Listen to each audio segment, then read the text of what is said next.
Assalamualaikum warahmatullahi wabarakatuh.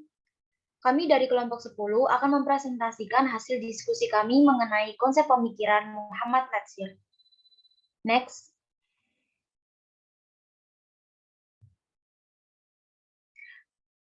Anggota kelompok 10, yang pertama ada Anissa Yatunupus dengan NIM 294, Fawaz Fauzan dengan NIM 304, Silvi Fauzia dengan NIM 313, Antung Muhammad Fadila Akbar dengan NIM 322, Putri Zaura Aprilia Nurpan dengan NIM 331, dan Shanas Ryan dengan NIM 340. Slide berikutnya akan dijelaskan oleh Zaura. Silakan Zaura. Oke, baik. Di sini saya akan menjelaskan tentang biografi Muhammad Natsir. Beliau memiliki nama lengkap sebagai Muhammad Natsir, lahir pada tanggal 17 Juli 1908 di Alahan Panjang, Solok, Sumatera Barat, dan beliau pada akhirnya wafat pada tanggal 6 Februari 1993, yaitu di Jakarta pada usia 84 tahun. Beliau juga merupakan seorang ulama, pahlawan kemerdekaan Indonesia, dan juga seorang politikus. Dan beliau ini merupakan seorang diri juga pemimpin Partai Politik Masyumi atau biasa disebut dengan Partai Majelis Syura Muslimin Indonesia. Pada kala itu, partai tersebut merupakan partai Islam terbesar pada masa konstituante dan turut memperjuangkan Islam sebagai dasar negara.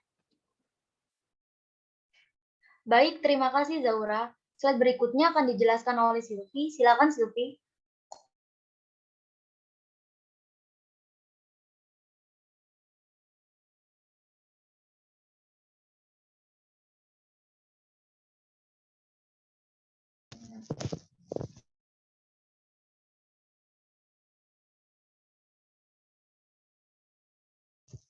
Baik, saya akan menjelaskan tentang pendidikan, karir, dan juga karya-karya Muhammad Natsir.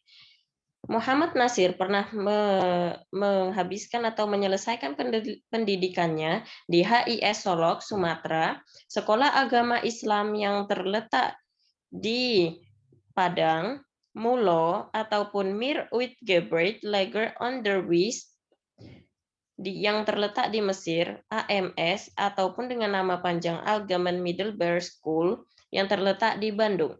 Karir-karir Muhammad Natsir adalah seperti menjadi Perdana Menteri kelima Indonesia, Wakil Ketua KNIP Komite Nasional Indonesia Pusat, Presiden Liga Muslim Sedunia ataupun World Muslim Congress, Ketua Dewan Masjid Sedunia, Dewan Eksekutif Rabithah Alam Islami, serta pendiri Dewan Dakwah Islamiyah Indonesia. Selanjutnya.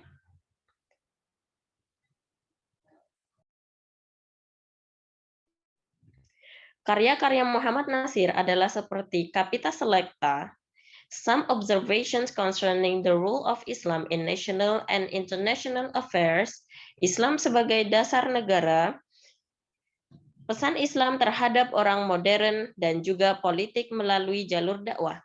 Capita Selecta adalah himpunan tulisan dari media massa yang dihimpun oleh D.P. Sati Alimin.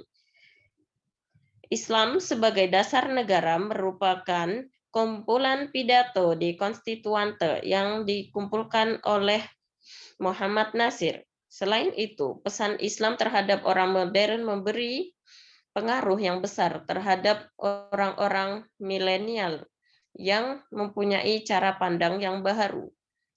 Politik melalui jalur dakwah menunjukkan bahwa Islam tidak menghalang umatnya untuk berpolitik. Sekian.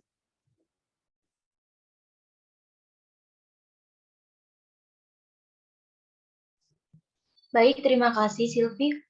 Selanjutnya akan dijelaskan oleh Fawaz. Silakan Fawaz. Ya, di sini saya ingin menjelaskan konsep pemikiran Muhammad Natsir. Pemikiran politik Muhammad Natsir adalah pemikiran politik pandangan Muhammad Natsir tentang Islam adalah agama pembebasan yang menegakkan kemerdekaan jiwa seseorang dari kemusyrikan dan takhayul dan rasa takut kepada selain Allah.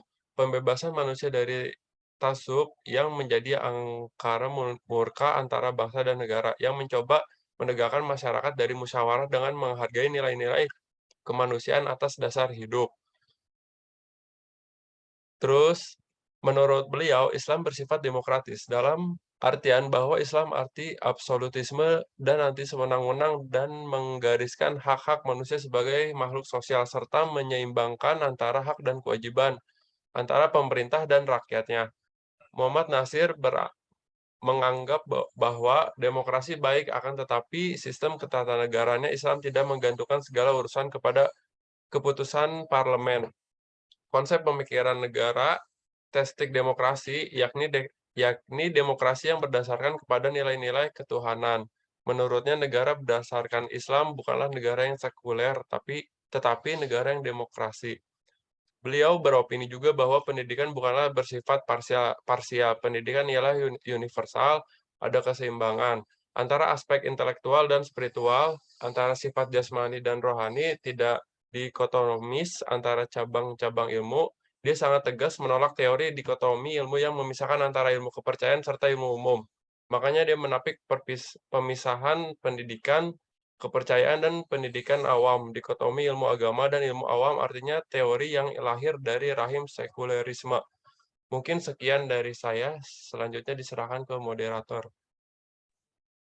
Baik, terima kasih. Untuk slide berikutnya akan disampaikan oleh saya sendiri.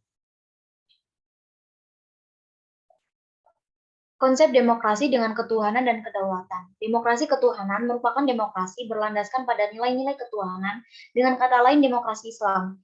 Negara dengan bentuk demokrasi ketuhanan memiliki tujuan sebagai alat untuk merealisasikan aturan-aturan Islam yang berpedoman pada Al-Quran dan Sunnah, seperti kewajiban belajar serta pemberantasan perzinahan. Demokrasi kedaulatan. Menurut Muhammad Natsir, demokrasi kedaulatan berada di tangan rakyat sebagai amanah dari Tuhan kepada mereka. Kedaulatan harus berpedoman pada norma-norma syariah dan tidak melampaui ketentuan yang telah ditetapkan oleh Tuhan. Selanjutnya, prinsip-prinsip dasar konsep demokrasi Muhammad Natsir sendiri ada tauhid atau mengenai ketuhanan, kepatuhan terhadap hukum, toleransi, demokrasi Islam yang tidak terbatas oleh wilayah, geografis, ras, dan budaya, termasuk bahasa. Selain itu ada juga ijtihad, kemudian perlindungan kaum minoritas, dan juga syura atau musyawarah. Selanjutnya akan dijelaskan oleh Antung. Silakan Antung. Ya, di sini saya akan menjelaskan tentang relevansi konsep pemikiran Muhammad Natsir dengan masa kini. Konsep pemikiran Muhammad Natsir ini relevan dengan masa kini, terutama bagi elit politik mengenai menjaga integrasi sosial yang mana hal tersebut berkaitan dengan bagaimana mencari sebuah titik temu kebangsaan di tengah tantangan serta ancaman disintegrasi nasional masa kini. Dalam konsep pemikiran Muhammad Natsir, beliau menjunjung tinggi etika dan moralitas berlandaskan Pancasila dan juga Konstitusi UUD 1945, yang mana pada hakikatnya menjadi seorang nasionalis diharuskan menjadi agamis. Hal itu sama halnya dengan konsep negara teistik yang menyeimbangkan antara urusan pemerintahan yang bersifat duniawi dan akhirat berdasarkan prinsip dan pemikiran rakyat yang diimbangi dengan nilai-nilai Islam. Mungkin sekian dari saya, kembalikan lagi pada moderator. Baik, terima kasih Antung. Untuk slide berikutnya akan disampaikan oleh Shanas. Silakan Shanas. Baik, saya akan menjelaskan tentang pentingnya konsep ini berlaku di Indonesia. Jadi menurut Natsir, demokrasi menembus pemikiran dan perilaku seluruh lapisan masyarakat. Yang dimaksud dari demokrasi menembus pemikiran dan perilaku seluruh lapisan masyarakat yaitu kehadiran kekuatan politik yang berlandaskan nilai-nilai dasar agama itu tidak bisa dihindari. Apalagi agama tersebut yang menjadi mayoritas dari lingkungan masyarakat tersebut. Seperti contohnya itu Islam di Indonesia. Yang kedua ada demokrasi berdampingan dengan prinsip Islam, syura atau musyawarah. Muhammad Natsir dikenal dengan kontributor utama dalam proses demokrasi di Indonesia. Nah, Natsir memiliki anggapan bahwa demokrasi berdampingan dengan prinsip Islam yaitu syura atau musyawarah. Yang ketiga ada Natsir tidak menutup kemungkinan dengan diperkenalkannya sistem pemerintah barat atau demokrasi modern di Indonesia. Beliau masih bisa menerima keberadaan parlemen sebagai lembaga perwakilan masyarakat untuk pelaksanaan langkah-langkah musyawarah. Tetapi dengan catatan bahwa Natsir menolak demokrasi modern yang berlatar belakang budaya sekuler barat. Karena beliau menganggap hal tersebut bertolak belakang dengan ajaran Islam. Beliau juga mengatakan bahwa pengambilan keputusan dalam syura harus didasarkan pada prinsip moral agama. Dan yang terakhir ada usaha Natsir mendamaikan teori kedaulatan rakyat dengan teori kedaulatan Tuhan.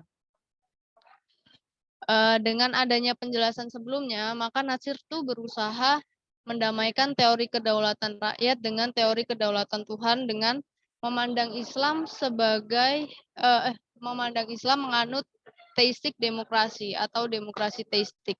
Yang dimaksud dari demokrasi teistik itu konsep demokrasi yang berdasarkan nilai-nilai pada Tuhan. Prinsip dasar konsep demokrasi yang dimaksud dengan Muhammad Natsir yaitu diantaranya ada tauhid, ketaatan pada hukum, toleransi, terus demokrasi Islam dibatasi oleh wilayah, geografi, ras, warna kulit, dan bahasa, ijtihad, perlindungan kelompok minoritas, dan yang terakhir ada syuro atau musyawarah. Dari pemikiran tersebut dapat disimpulkan bahwa Muhammad Natsir tidak mungkin memisahkan pemikirannya jauh dari agama dan nilai ketuhanan. Beliau juga mengatakan bahwa sebagai muslim kita tidak bisa memisahkan diri dari politik, dan sebagai politisi kita tidak bisa memisahkan diri dari ideologi kita, yaitu ideologi Islam. Menegakkan Islam tidak terlepas dari menegakkan masyarakat, menegakkan bangsa, dan menegakkan kemerdekaan. Sekian, terima kasih. Baik, terima kasih Shanas. Sekian dari kelompok kami. Apabila ada salah kata maupun kekurangan, kami mohon maaf yang sebesar-besarnya. Kami akhiri. Assalamualaikum warahmatullahi wabarakatuh.